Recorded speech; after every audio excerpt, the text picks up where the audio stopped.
On the 18th of March 1996, a mere 4 months after Anthology 1, Apple released the Beatles Anthology 2. Showcasing the Beatles at their peak, it contained outtakes, alternate mixes, and unreleased material covering a 3-year period from February 1965 to February 1968.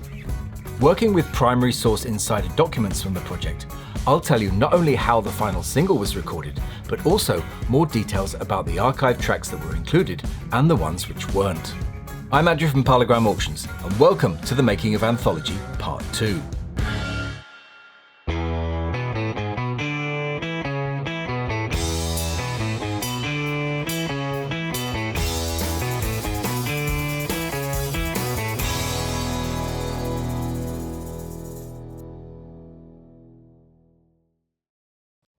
I remember being more excited for Anthology 2 than I was for Anthology 1. I was never a big bootleg collector, and there was plenty from this amazing period I'd never heard before. The groundwork for Anthology 2 had already been done by George Martin and his team, with most of the tracks having been chosen and mixed in June and July 1995. Real Love was just one of the unfinished songs on a cassette which Yoko had given to Paul at the request of George Harrison and Neil Aspinall in 1994. Yoko had in fact given Paul 2 cassettes which contained 5 or 6 unfinished songs John had recorded as demos. Out of those, the ones that Paul, George and Ringo liked best were Free as a Bird, Real Love, Grow Old Along With Me and Now and Then. Free as a Bird had been completed in March 1994 and was the lead-off track to Anthology 1. The team now wanted a similar recording to kick off Anthology 2. Real Love was chosen over the other 2, mainly because it was a complete song with a full set of lyrics, and was, for that reason, unlike Free as a Bird, credited solely to John Lennon. In February 1995, almost exactly a year after the Free as a Bird sessions, Paul, George and Ringo reconvened at Paul's Hog Mill Hill studios at his home in Sussex. Tantalising snippets of those sessions can be seen in the video of the song. As with Free as a Bird, John's dodgy demo would stretch 1990s technology and Jeff Lynne's production skills to the limit. Never the greatest when it came to dealing with technology, John had made the original recording on a handheld cassette recorder some way away from his piano. Boosting that signal and removing the hiss on the tape was not the only problem the production team faced. The recording was also dogged by a 60-cycle mains hum and had random clicks all the way through it. They spent a week just cleaning up the sound of the cassette recording before Paul, George and Ringo could start to put any new music to it. Mindful of the significance of the track they were working on, a great deal of time and care was taken with the new elements, which turned the project into a complex 48-track recording. As there were no 48-track tape machines, that was achieved by combining 2 24-track tapes into one by the use of a master and slave reel. The process involved building up the basic tracks of the song onto one 24-track master reel, and when that reel was full, additional recordings would be made onto a second or slave reel. This allowed the music on the slave reel to be recorded without having to sync up the 2 machines with every pass of the tape, which back then was a massive headache and risked wearing down the high frequencies. Once the slave reel was full, the tracks on that tape were then mixed and bounced back to the master reel, on which 2 tracks had been left free just for this purpose. Of course, it's a process which today, with digital recording software, is way easier to do. Amongst the notes I have here is a list of exactly what was on each track of both the master and slave reels of this recording.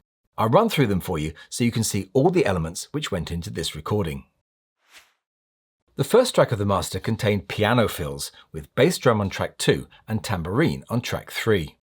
Jeff Lynne's famous snare sound took up the next 2 tracks with something called shed snare on 5 and studio snare on track 6, with toms on 7 and cymbals on 8. Paul played 2 basses on this recording. One was Bill Black's double bass that had been used for the recording of Elvis's Heartbreak Hotel. The other was his Fender Jazz electric bass. One of them, unfortunately it doesn't say which, was on track 9.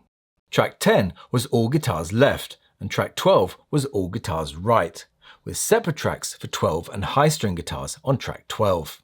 13 was high bass, which may have meant double bass, I don't know.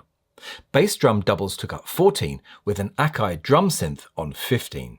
Track 16 was a shaker, 17 was a new snare, 19 and 20 were pianos left and right, and 21 were chorus toms.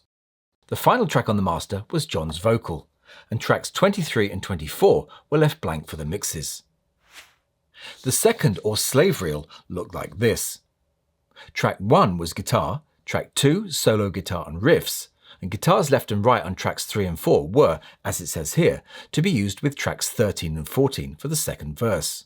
Tracks 7 to 10 were marked as ACC and ACC harmony.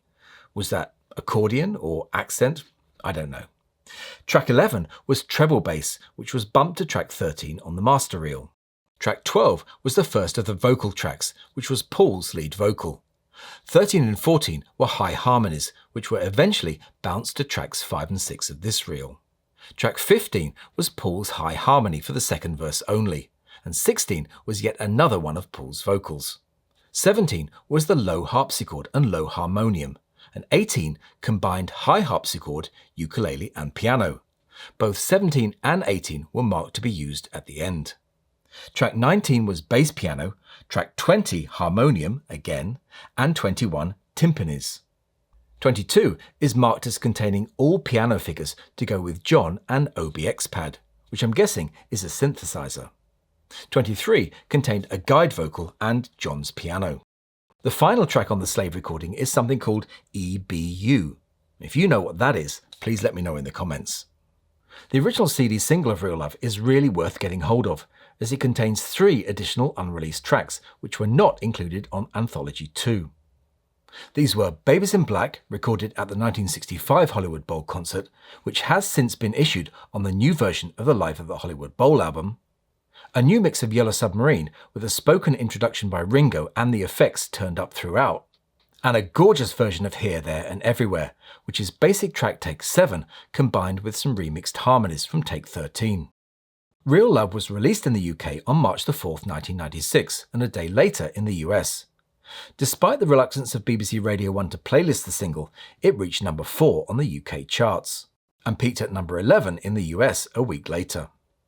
It was remixed by Giles Martin in 2015 for the reissue of One, and that succeeded in cleaning up John's vocal even further, as well as reinstating several deleted elements, such as some of George's lead guitar phrases and Ringo's drum fills, as well as boosting the harmonium and harpsichord parts.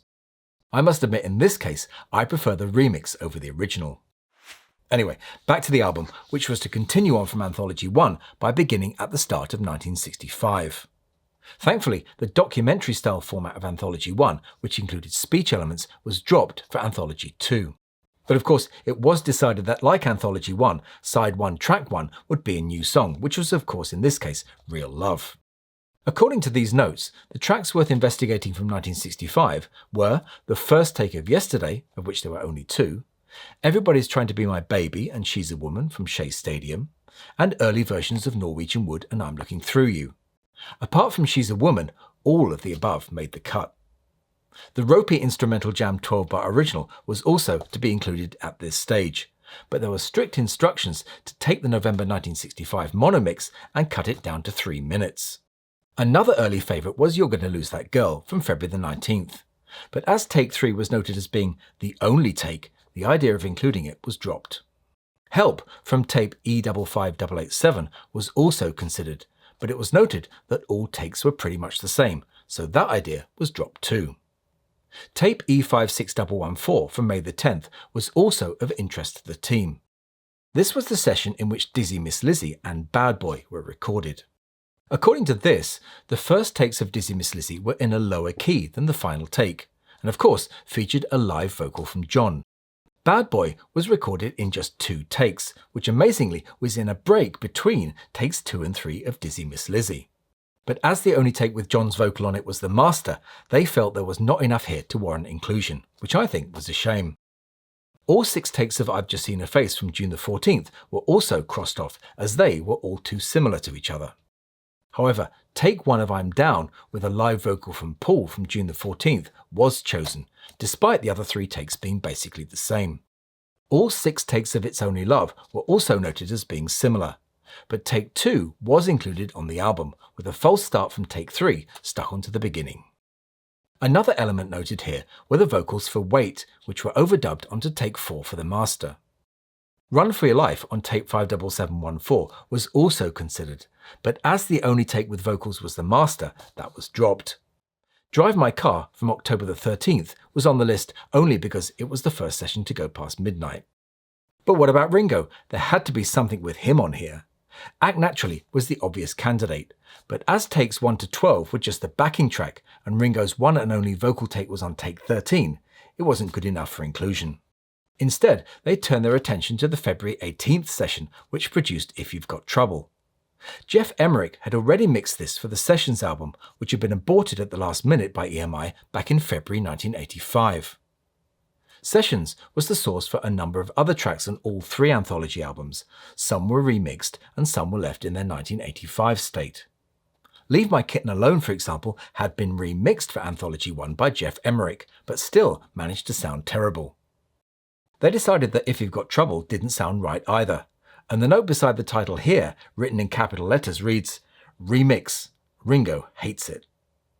That Means a Lot was also lifted from Sessions, but there was a note to check both the February 20th and March 30th versions, which were marked as being Spectre-ish. And that was to be the end of 1965, or the 3rd album as it's written here. And the 4th album would begin in 1966, which was subtitled The Beginning of Psychedelia. Just 6 tracks from 1966 were included in these notes, the first of which, unsurprisingly, was Mark I, which became Tomorrow Never Knows. There was no place for Got to Get You Into My Life at this point. The second track so far was And Your Bird Can Sing.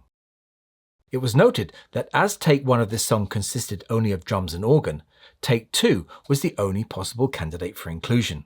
That consisted of drums and organ on track 1, bass on 2, main vocals on 3, and double-track vocals with giggles and whistles on 4.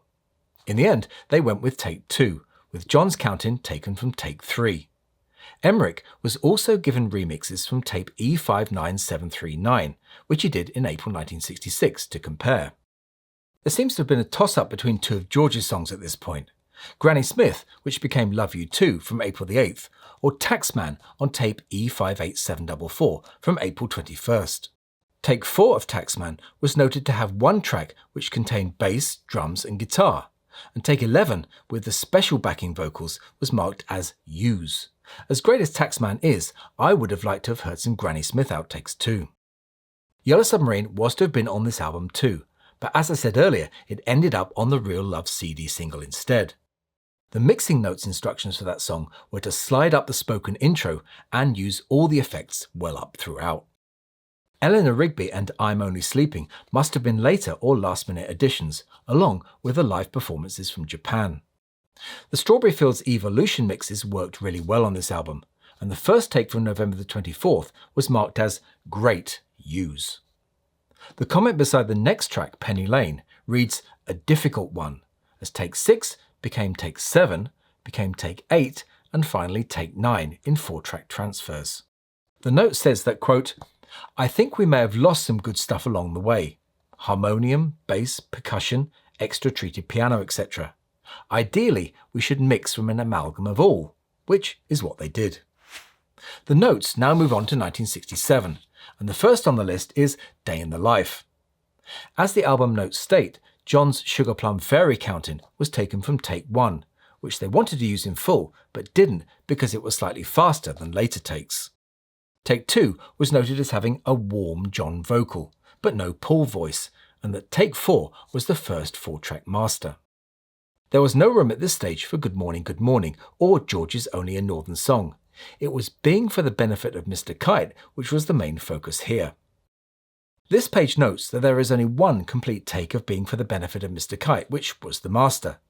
The idea was to use the early 4-track outtake, take 7, without any effects, and use a stereo mix of tracks 3 and 4 from take 9. That way, they could demonstrate the steam organ tape collage crossfading over the last instrumental bit. The instructions for Lucy in the Sky were a bit simpler. Just use the vocal from take 6 from March the 1st and match it with the later 4-track take 8. The way to present Within Without You wasn't clear at this stage, but the first mono remix from March the 22nd was an early candidate. Alternatively, they wrote, they could just use the complete song with just the Indian instruments. This could be done from the recently found tape E63655, which contained different elements from the master, from which they could make a stereo mix, which is exactly what they did. Takes 1 to 8 of the Sgt Pepper Lonely Hearts Club Band reprise from April the 1st had all of the instruments on track 1 with a guide vocal on 4.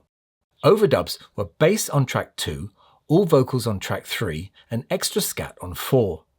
Initially, the idea was to use takes 5 or 6 and add vocals and bass from the master. In the end, they chose take 5 with a guide vocal. Ideas took an interesting turn at this point. The following track on the released album is You Know My Name, Look Up My Number, but these notes propose to include the results of the unheard all-night session from May the 9th. Although these notes don't give any details of that tape, it is understood that just 16 minutes were recorded, which consisted of little more than detuned guitars, harmonium and drums. That session remains unreleased to this day, but the line beside the title here intriguingly states that, quote, this tape, E64271, contains jamming, which became ... Then on the next line it reads, Baby, You're a Rich Man.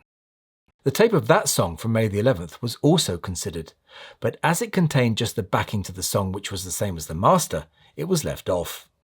More intriguing still was the next track marked for inclusion, Hey Liley, Liley Lo. This was a short acoustic track which formed part of a quick acoustic medley, a sort of oldies jam similar to the ones we saw recently in the Get Back film. The medley comprised 3 songs, Diggin' My Potatoes, Hey Liley, Liley Lo, and Rock Island Line, but it was Hey Liley, Liley Lo which was lined up as a link track to All Together Now from May the 12th. This was going to use a false start from take 2 into take 3, but in the end none of these tracks made it. The next track on this list was George's All Too Much, but that didn't make it, which must have annoyed him no end. Maybe he took out his frustration by editing out bits of You Know My Name and vetoing Paul's Carnival of Light. Talking of which, that mythical track is not mentioned anywhere in these notes, so it was probably rejected at a very early stage. Personally, I think it would have been underwhelming and would never have lived up to all the hype surrounding it. By the time Anthology 2 was released, Anthology 3 was pretty much in the can, and aside from some minor differences in the track order, the release version doesn't stray too far from the notes I have here. However, it does detail the team's realization that they needed to come up with a big finish to the project. The idea they had here was to fade up an extended piano chord at the start of the track The End. They would then re-record the orchestra, because, as it states here, the orchestra on the master is in mono. The other idea was to film all 3 Beatles making the final piano chord to A Day in the Life, but that doesn't appear to have happened. In the end, the video series ended in something of an anticlimax, with just the 3 of them sitting round Paul's kitchen table discussing getting back together again, before finishing with Free as a Bird. Maybe the piano thing would have been a more suitable ending. What do you think? I hope you enjoyed this deep dive into Anthology and that you'll join me again next time for some more Beatles bits and pieces. But that's all for this one, so I'll say bye for now and thanks for watching.